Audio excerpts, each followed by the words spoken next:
Holidays are coming, holidays are coming. Yo, dude. Watch out, look around, something's coming. Yo, dude.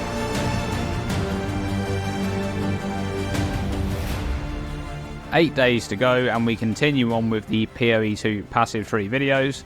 I went to a PoE2 event in LA a few weeks back and was able to capture some of the passive skill tree. And I'm covering some of the most interesting nodes for each section of the tree.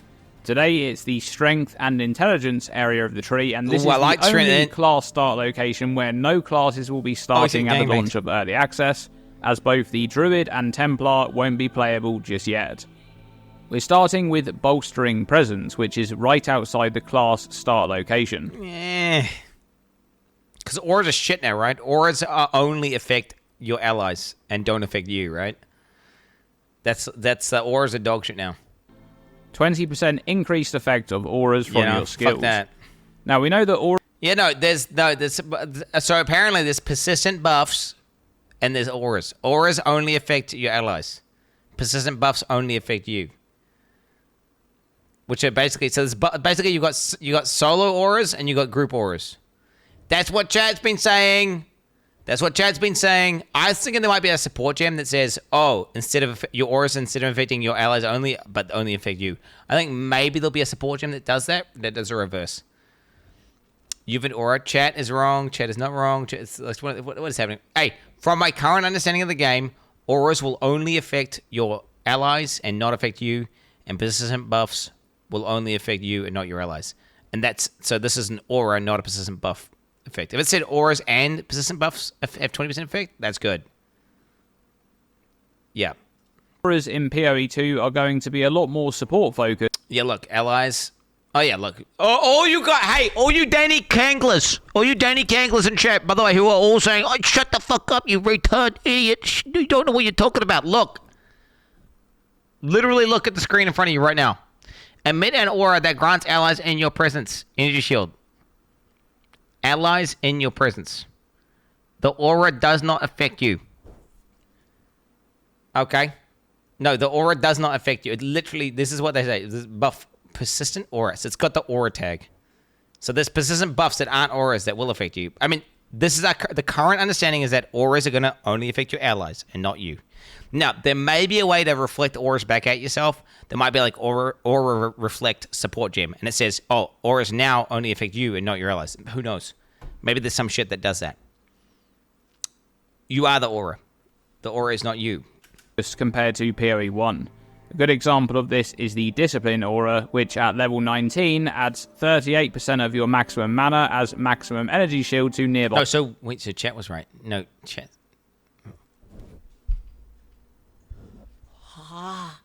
By allies, but has no effect on your character.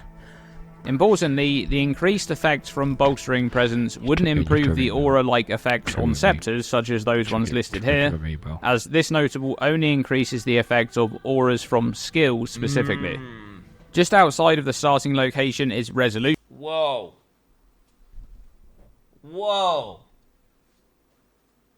That's pretty decent. That's pretty decent. So that's ES, evasion, armor, and then 25% stun threshold on top. Which grants a chunk of increased stun threshold, but perhaps more importantly, grants 10% increased global defenses. This stat is very rare in PoE1 because it applies to all basic defense types. That's armor, evasion, energy shield, and ward.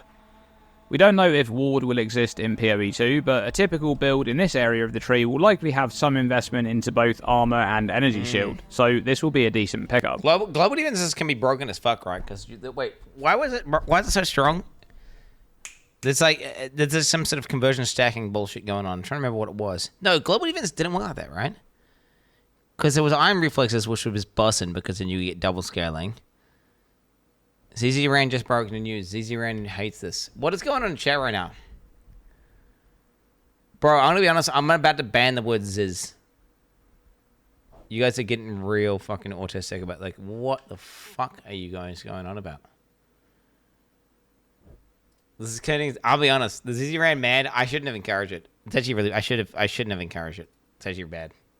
And on the topic of armor and energy shield... Okay. 20% increase maximum energy shields. All these ES nodes are so broken, dude. Defend with 120% armor while not on low energy shield. That's potent. Enforced barrier is close by. This one grants 20% increased maximum ES, and also makes it so that you defend with 120% of your armor while you're not on low energy shield. It seems that low in PoE 2 might have been changed from PoE 1, and maybe 30% of a resource rather than the 50% that it was in PoE 1, according to Jonathan's Infernalist introduction in the reveal livestream, which would improve this node a little bit too, as you'll be above low ES more often. So when you're not on low energy shield, this modifier would essentially act as a 20% more multiplier to your armor for the purpose of mitigating incoming hits. Calibration is found towards the outer edge of the tree, and what I don't like is the fact that it says it sets it at 120. Defend with 120, which means you can't stack it additively with something else. I wish it said, like, defend with 20% more armor or something. Like, you know what I'm saying? So it stacks, so you could stack it, versus setting it. Coming hits. Calibration is found towards the outer edge of the tree and grants 30% increased maximum energy shield and 5% increased maximum mana. This is a decent node for any... What if you wanted to stack multiple effects of, you know, defend with more armor? Because, like, there's a bunch of nodes on the tree that did that in PoE 1, right? And it's one of those things where I like to be able to invest fully in, like, a, you know, armor scaling setup. S-based build, and it's even better if you're also stacking mana. Covering Ward provides 25% increased energy shield recharge rate, but also grants a small chance to proc energy shield recharge when you block. This node will be great on a build using active block, being able to bring up your shield and block some hits after taking damage, with the potential for one of those blocked hits to force recharge to start so that you can recover that lost ES. I prefer it was like a 100% chance, but then it had a cooldown or something. And when you're able to proc that recharge, you can improve how much... Increases and reductions to armor also apply to energy shield recharge rate at 40% of the value. So that's pretty potent. Although it is recharge rate. What do you want that much rate for? Much energy shield is recovered over time using Adamant Recovery, which is found on the outer edge of the tree. This one provides more synergy for builds scaling armor and energy shield together, making increases and reductions to armor also apply to energy shield recharge rate at 40% of their value, essentially boosting the value of any increased armor modifiers you can obtain. Alright, let's check out a few minion nodes in this area of the tree. Fleshcrafting on the outer edge of the tree makes minions gain 15% of their maximum life as extra maximum ES. That's a generally good node to Pretty strong, bro, pretty strong. And it means they have ES, which then disables their ability to get bled and stuff as well, right? So that you can't bleed to go with ES, apparently. So make sure your minions bleed immune, bro. Log in. Keep up your minions and keep them alive longer. Yeah. But if they're a permanent minion, they'll revive automatically a short while after dying. And the Restless Dead node will help out with that. Minions revive 25... I really hope that they overwhelm the tree with a bunch of different juicy minion options. Because currently in the PoE 1, like, the minion trees are so bad because, like, minion builds, you just say, oh, yeah, pick all the minion wheels. Yep. I hope it's not like a fill-out pick all the minions. I hope they make you choose. I hope they make you choose between how you want your minions to work and why they work the way they work, and, like, you know, you want to do all sorts of ones. Yeah, I feel like there's not enough depth in minions on the tree in PoE 1. % faster. Minions that reserve spirit will automatically revive as long as no other minions have died in the last 4 seconds. And this node would shorten that window so that they have less downtime. Now, look at this crazy cluster here. Crazy cluster? It is kind of nuts, actually. What the fuck is this? It's 12 in, bro. What is this? Spiral into depression? Yo, bro. What the hell? 30% increased movement speed. 25% armor. 25% increase in maximum energy shield? What? Wait, why is that so strong? These nodes before it must be bad, right? Or something. Like, why is that so good? Wait, why is that so good? I don't understand it. What I don't get is this. They were doing, like, this thing where they were making, like, fucking nodes super fucking succinct and very, very, very pointed, right? Like, the nodes were strong, but they only did one thing. And they got these weird nodes, like Spiral into Depression and Spaghettification and all this weird shit, which has, like, a bunch of shit on it. Why has it got 3% move speed on it? I don't know. Whatever. Okay, YOLO. Interesting. Why not? Well, because I thought they'd have like a movement wheel, right? Like a movement wheel. 3 things too many. Yeah, that's what I'm saying. Is when they have, I don't. It's just interesting.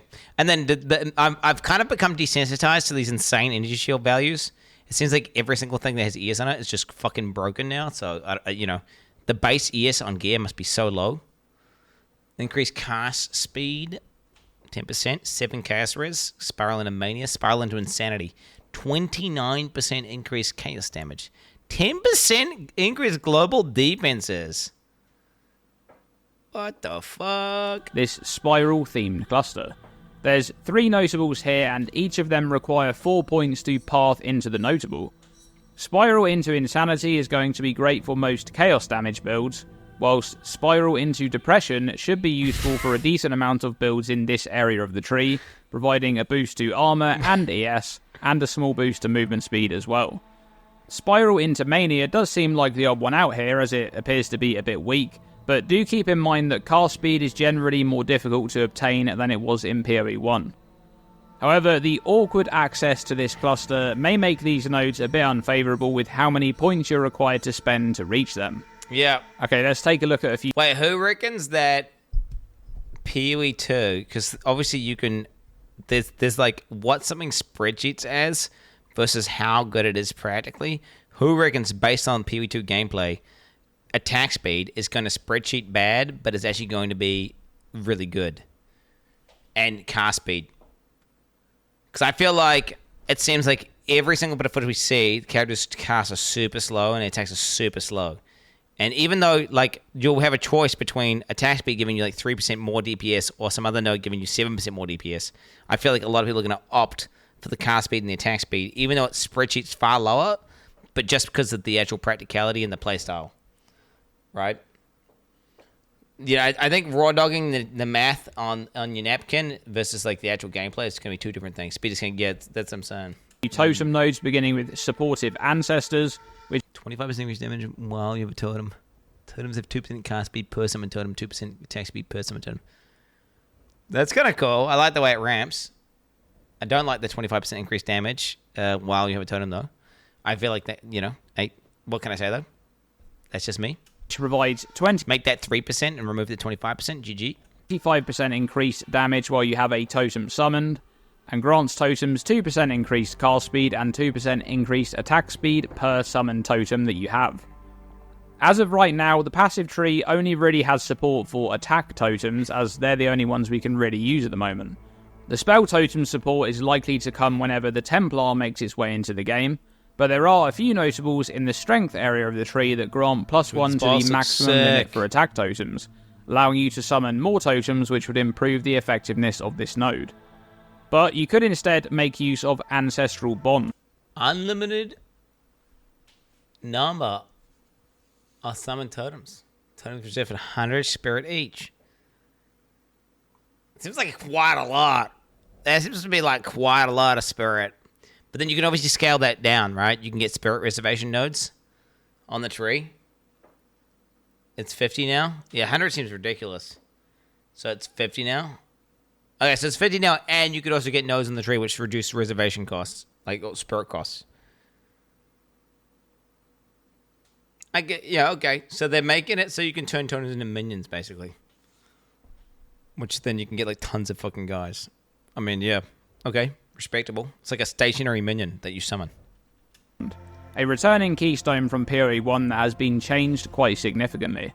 But you It still now damage. removes the limit on the amount of totems you can summon, but makes it so that each active totem reserves 100 spirit. This keystone will open up a different way to scale totem builds via investment into spirit. Spoiler alert, chat. This is either going to be really good or really bad. It's either going to be like... I don't think this is ever going to be balanced. It's either going to be like, oh yeah, no, you need way too much investment, and it's not worth it, or it's going to be like, oh, it's actually way better than doing it normally, so then you just do it every time.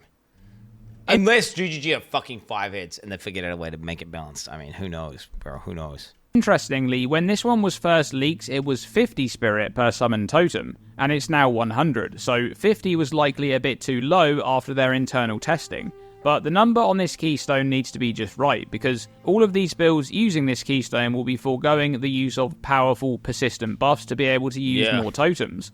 And I think this will be fairly difficult for them to balance. Zealot's Oath is another returning keystone from PoE 1, and this one... Excess life recovery from regeneration is applied to Energy Shield.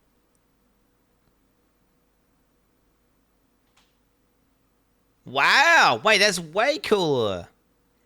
Wait, that's way cooler.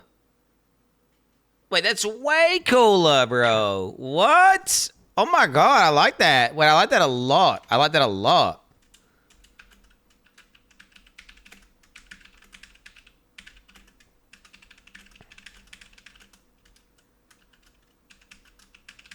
So the thing that's OP about this chat is Zealot's Oath in the previous version, it would like disable your life regen and make it apply to fucking like ES or whatever. It was like, well, not dog shit, specifically good for very niche builds.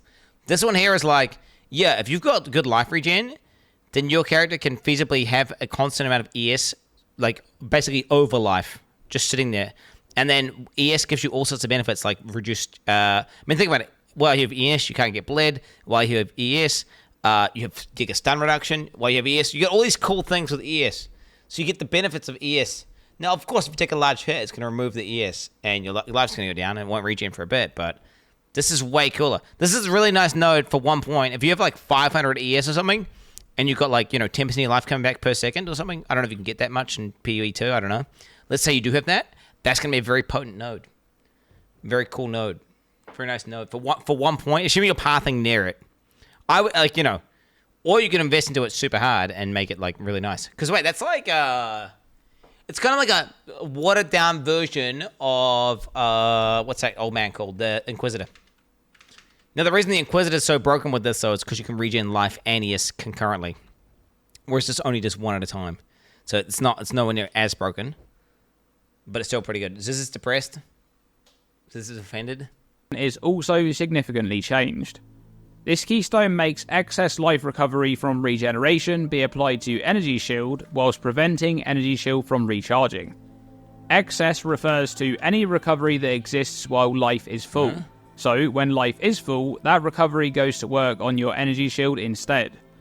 However, this node doesn't apply regeneration modifiers directly to Energy Shield like it did in PoE 1. Yeah, never mind. Instead, the actual recovery amount is applied. And that's important because it means that... Well, I spaced out. I was getting distracted. I thought someone unbanned a guy, and then I realized it was because, never mind. They got the little bitch. To Energy Shield, whilst preventing Energy Shield from recharging. Okay. Excess refers to any recovery that exists while life is full. So, when life is full, that recovery goes to work on your Energy Shield instead. However... Wait, that's even more broken than I thought. That's even more broken. Life recovery. I just kind of was thinking, oh yeah, that's just life regen. But wait, could that be flasks and like extra hits and everything? I mean, bro, I'm just thinking regen. That's going to be everything, right? So even your flask from regen. Wait, it says life recovery. Depends what life recovery is in PoE 2. But this node doesn't apply regeneration modifiers directly to Energy Shield like it did in PoE 1.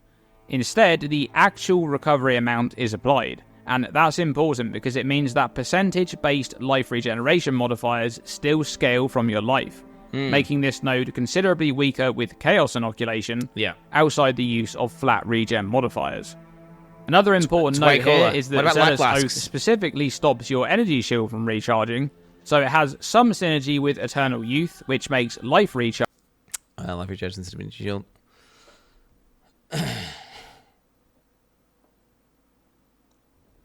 Charge instead of ES.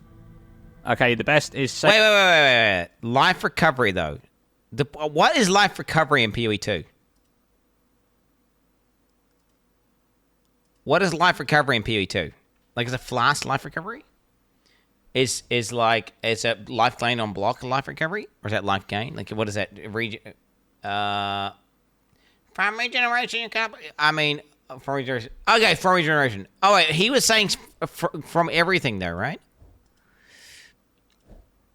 Because I read it as regen only, right? But then when he talked about it, he made it sound like it would regen other stuff. Would that mean, like, is this gonna, like, I don't know, during maybe I misunderstood what Dreamcore was saying. It's one of those things where I'm making an assumption that something has changed in PoE2 because of what Dreamcore's... Mate, Dreamcore's played the game. Have you played the game, chat? Have you played the game, chat? Have you played the game? No, you haven't. Dreamcore's played the game. You haven't played the game. Stop saying that you played the game. You ain't played the game. You don't know. I mean, yeah. It's potent as fuck. This is potent as fuck. I used to always roll past this and never take it for my builds because it was always shit. But now, for all those builds, because I love the archetype of like a heavy armored guy with a bit of ES. I love that, whatever you want to call it. It's like a paladin build, dude. I love the paladin builds. This is like now super synergetic with exactly what I was doing. And it would make it really, really strong. It would make it really, really strong. So it has some synergy with Eternal Youth, which makes life recharge instead of ES. Okay, the best is saved till last, of course, and it's Ancient Aegis. Recover energy shield equal to 1% of armor when you block. I mean, this is going to be pretty nuts, right? So let's say you have, like, what? 25,000 armor times by 0.01.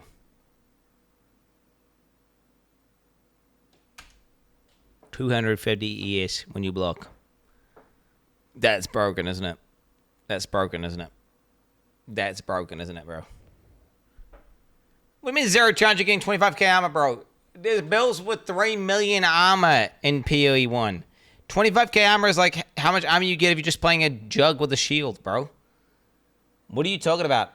The PoE 1 is like, that's not even, like, no investment, just a jug with a shield is 25k armor without even trying. Without even trying, bro. Like, do you know how many armor stackers I've played, chat?